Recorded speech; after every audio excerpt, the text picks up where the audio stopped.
Hi everyone, tomato rice ఈజీగా ఎలా prepare చేసుకోవాలో చూపిస్తున్నాను. కావాల్సినవి టమాటో, ఆనియన్, ఇవి కొన్ని గ్రైండ్ చేసి పెట్టుకోవడానికి ఆనియన్స్, మిరియాలు, లవంగం, జాపత్రి, ఇలాచి, చెక్క, సాజీరా. నెక్స్ట్ వచ్చేసి స్టవ్ మీద కుక్కర్ పెట్టుకొని 2 టేబుల్ స్పూన్ ఆఫ్ ఆయిల్ వేసుకోవాలి. ఈ ప్రాసెస్ అంతా నేను కుక్కర్లో చేస్తున్నాను. కొందరు రైస్ ఉడికించుకో తర్వాత ఈ ప్రాసెస్ చేస్తారు. మీరు ఎలా చేస్తారో కామెంట్ చేయండి. ఆయిల్ వేడి అయినాక చెక్క, లవంగం, ఇలాచి, మిరియాలు, జాపత్రి అన్నీ వేసుకొని బాగా ఫ్రై చేసుకోవాలి. ఇవి కొంచెం వేగనివ్వాలన్నమాట. వేగితేనే కొంచెం స్పైసీ అనేది వస్తుంది. ఇవి వేగిన తర్వాత సాజీరా వేసుకొని, ఇంకా తాలింపు గింజలు ఉంటాయి కదా, అవి కూడా వేసుకొని కలుపుకోవాలి.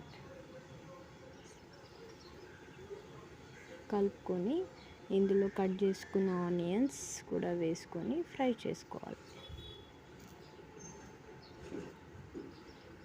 ఆనియన్స్ కొంచెం బ్రౌన్ కలర్ వచ్చేదాకా వేపుకోవాలి. అందులోని కరివేపాకు కూడా వేసుకొని కలుపుకోవాలి ఒకసారి. నెక్స్ట్ మనం కట్ చేసుకున్న టమాటోస్ ఉంటాయి కదా, అవి గ్రైండ్ చేసుకొని ఆ రసం కూడా అందులో వేసుకోవాలి. నెక్స్ట్ కట్ చేసుకున్న ఆనియన్స్ కూడా ఉంటాయి కదా, అవి కూడా గ్రైండ్ చేసుకొని ఆ రసం కూడా అందులో యాడ్ చేసి మొత్తం కలుపుకొని పచ్చి వాసన పోయేదాకా ఉడికించుకోవాలి.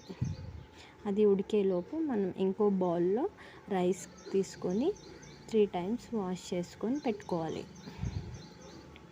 ఇలా వాష్ చేసుకున్న తర్వాత ఆలోపు ఇది ఉడుకుతుంది.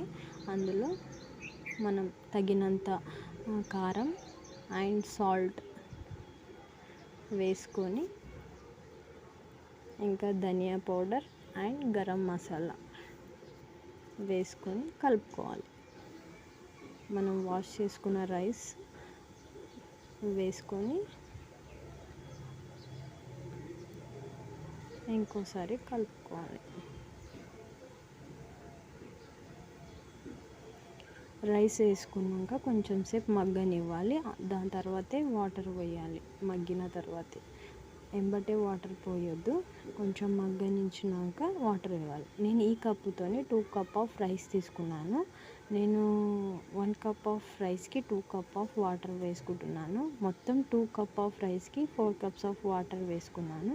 వేసుకున్న తర్వాత ఇందులో ఇష్టం ఉంటే కొరియాండర్ లీవ్స్ కూడా వేసుకోవాలి. నేనైతే స్కిప్ చేస్తున్నాను.